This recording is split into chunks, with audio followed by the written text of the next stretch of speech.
Alright, this is the M5 applicator. It comes standard with the Top Coater Elite unit. This is the lightest gun on the market. The extent of serviceability for this applicator is in the front end of the gun. To remove the nozzle, you grip the nozzle and pull straight out.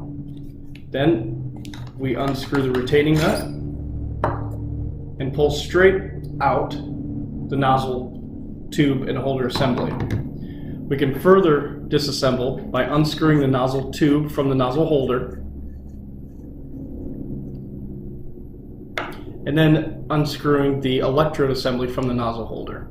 I would recommend holding that upside down and unscrewing it, and the reason being there's a high voltage wire assembly inside, and if you were to unscrew with it up this way, you may lose this piece.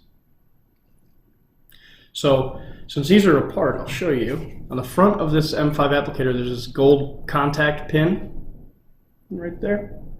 That transfers the high voltage from the cascade to the black conductive ring on the nozzle holder.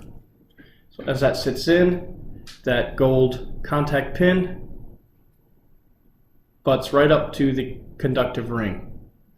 That high voltage is then transferred through that conductive ring to the high voltage contact wire assembly once it's screwed down all the way.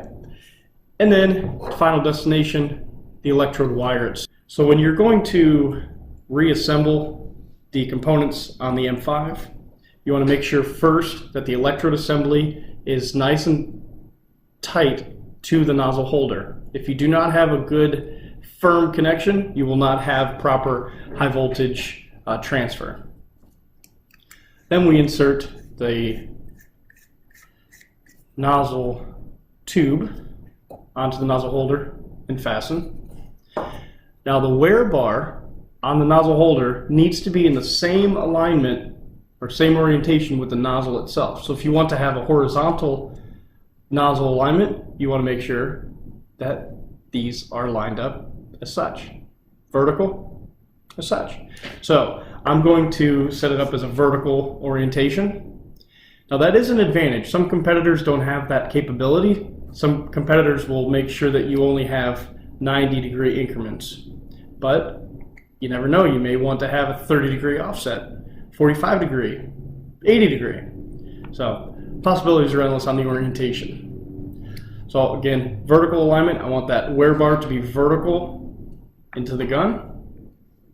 Then I will re-secure my retaining nut. And now my nozzle orientation in vertical, directly over top, push fit on the nozzle tube itself. What's really nice about this is simple connectors. Powder hose inlet, powder connector inlet, the gun cable connector, and then this gold barb fitting is for the gun air or applicator air, some refer to as electrode rinsing air.